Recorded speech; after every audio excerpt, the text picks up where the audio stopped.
Of Joy, point of happiness आपके life में शुरू हो गई। फियर खत्म हो गया, ब्रेन एक्टिवेट हो गया। उसके बाद किया आपने tapping on your hypothalamus gland, जिसने बैलेंस कर दिया आपका oestrogen hormones and progesterone hormones, multi million hormones जो रोज सुबह उठते ही चार्ज होने शुरू हो जाते हैं। जब भी लगता है कि बॉडी के अंदर डेली सुबह से रात तक में मल्टी मिलियन हार्मोन्स क्रिएट भी हो रहे हैं और साथ साथ में हम उसको नेगेटिव थॉट्स क्रिएट करके इमीडिएट उसको डेड कर देते हैं, तो ये फिर से आपके एक्टिवेट हो जाते हैं हाइपोथैलेमस ग्लैंड को जब आपने टैपिंग किया। उसके बाद आपने फोरहेड के ऊपर टैपिंग किया। जिन जिन को साइनस माइग्रेन की प्रॉब्लम है, फ्रंटल साइनस है, फ्रंटल हेडेक है, जब आप फ्रंट में टैपिंग करते हो तो आपका ये हेडेक, माइग्रेन, साइनस ये धीरे धीरे करके क्यूर हो जाता है। It is not a relief, it is going to cure you from the roots. उसके बाद हमने टैपिंग किया अपने फेस पे। जब आप टैपिंग करते हो अपने चेहरे के ऊपर, पिगमेंटेशन, डिसकलरेशन, डार्क सर्कल ये सब क्लियर होता है। साथ साथ में जो व्रिंकल आपको एक एज के बाद बहुत जल्दी व्रिंकल आती है, जो लोग बहुत ज्यादा मीठा खाते हैं उसके चेहरे पे बहुत जल्दी एकदम से व्रिंकल आना शुरू हो जाते हैं। तो जब आप ये टैपिंग करते हो तो ब्लड एक्टिवेट होता है। जो सेल्स डेड हो गए थे आपके चेहरे के ऊपर, जिसकी वजह से झुर्रियां आ गई थी, तो ये सारे के सारे सेल्स आपके फिर से रिजुविनेट हो जाते हैं। उसके बाद आपने टैपिंग किया अपने गले के ऊपर कि यहाँ पे जो है हमारे थायराइड के हार्मोन से, जब आपने यहाँ पे टैपिंग किया तो आपका थायराइड ग्लैंड जो डेड हो चुका था, जिसके हार्मोन्स वीक हो चुके थे, डेड हो चुके थे काफी सेल्स, ये सब के सब फिर से एक्टिवेट हो गए।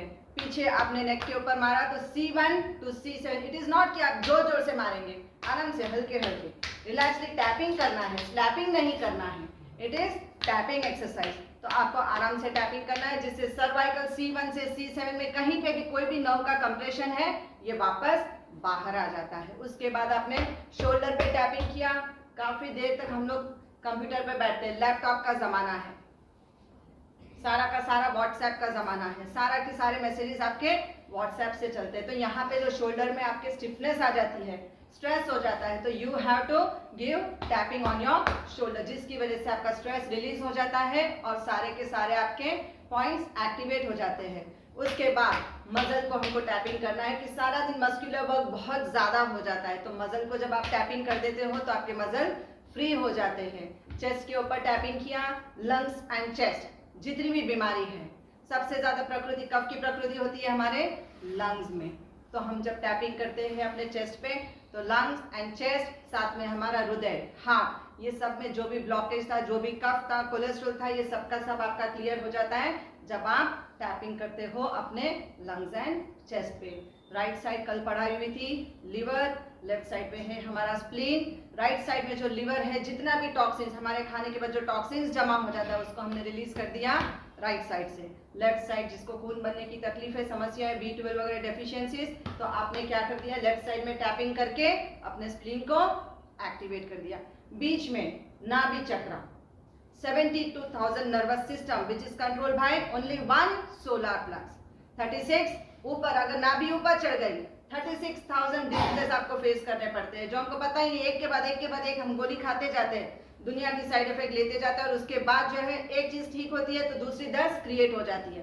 तो हमको ऊपर की 36, नीचे की 36, तो नाभि को जब हम टैपिंग हल्के हल्के हाथ से करते हैं तो जितनी भी वायु जो ऊपर जा रही थी या नीचे जा रही थी ये सब की सब बैलेंस होने लग जाती है। उसके बाद आपने टैपिंग किया नीचे अपने थाइस पे कि जिन जिन को थाइस बहुत मोटे हैं वो भी ठीक हो जाते हैं। जिन जिन के काफ मसल में पेन है, आपको बताया गया था कि हमारे पैर में नीचे काफ मसल से it is a second heart, तो आपको वहां पे टैपिंग करनी है। जितने पैर आपके नीचे के मसल आपके सॉफ्ट रहेंगे, आपका हार्ट उतना सॉफ्ट रहेगा, उतना इजी रहेगा, इमोशंस आपके स्ट्रॉन्ग एंड हेल्दी रहेंगे। उसके बाद आपने लास्ट में नीचे तलवों में मारा 28 organs. You are charging your 28 organs by tapping on your feet. ऊपर भी नीचे भी दोनों तरफ करना है, सिर्फ नीचे नहीं करना है, ऊपर भी चार्ज करना है, नीचे भी चार्ज करना है, दोनों तरफ में चार्ज करना है। उसके बाद वेब्स, जिन जिन के नमनेस आती है हाथों में, तो ये आपके केबल वायर, आपका फोन का केबल, आपके लाइट का केबल, सभी के अलग अलग केबल होते हैं आपके घर में, तो ये सभी केबल वायर्स है। जब आप इसको टैपिंग करना शुरू कर देते हो, एक दूसरे के अंदर डाल के टैपिंग करते हो, तो ये आपका क्या कर रहा है, एक एक साइड से पूरे कोलेस्ट्रॉल को क्लियर करके आपके अंदर की नमनेस खत्म कर देता है। जिन जिनको सर्कुलेशन की प्रॉब्लम होती है वो पूरी की पूरी ठीक हो जाती है। उसके बाद आपने थंब के साथ थंब को टकरा दिया नीचे, जहां पे आपको बताया गया था head to neck. Head to neck की जितनी भी बीमारी है, when you are tapping right left, जब ऊपर और नीचे अप और डाउन अप जब आप टैपिंग करते हो तो आपकी हेड से लेके नेक तक की जितनी भी बीमारी है ये ठीक हो जाती है। जब आपने लिटिल फिंगर, जब सभी लोग बंद करते हैं तो क्या दिखता है, यहाँ पे देखो एक चोंच दिखेगी, नाक की तरह एक दिखेगा। शोल्डर पॉइंट कि जिन जिनको शोल्डर में फ्रोजन शोल्डर की तकलीफ है, you have to do tapping exercise. जब आपने ऐसे कर दिया जहां पे थंब टकराए तो आपका हेड टू नेक ठीक हो गया। जब आपने छोटी छोटी दोनों उंगलियों को लिटिल फिंगर को टकराया तो साथ में क्या हो गया, आपका फ्रोजन शोल्डर भी ठीक हो गया। उसके बाद एक्सिला, तो ये एक्सरसाइज आप जब करते हैं कई बार हो जाता है, not only female but also male also have the problem. कई बार मेल की ये ब्रेस्ट एरिया बहुत ज्यादा हो जाती है और फीमेल को कई बार जो है उसमें से मिल्क रिलीज हो जाता है विदाउट रीजन। कई बार पस फॉर्मेशन होता है, छोटे छोटी गांठें हो जाती है कई बार, जो हम बार बार गायनिक के पास हमको भागना पड़ता है। तो just by tapping axilla area आपके छोटे छोटे गांठें ठीक होती है, ब्रेस्ट में छोटी छोटी जो भी बीमारियां होती है ये सब की सब ठीक हो जाती है जब आप टैपिंग करते हैं एक्सिला एरिया।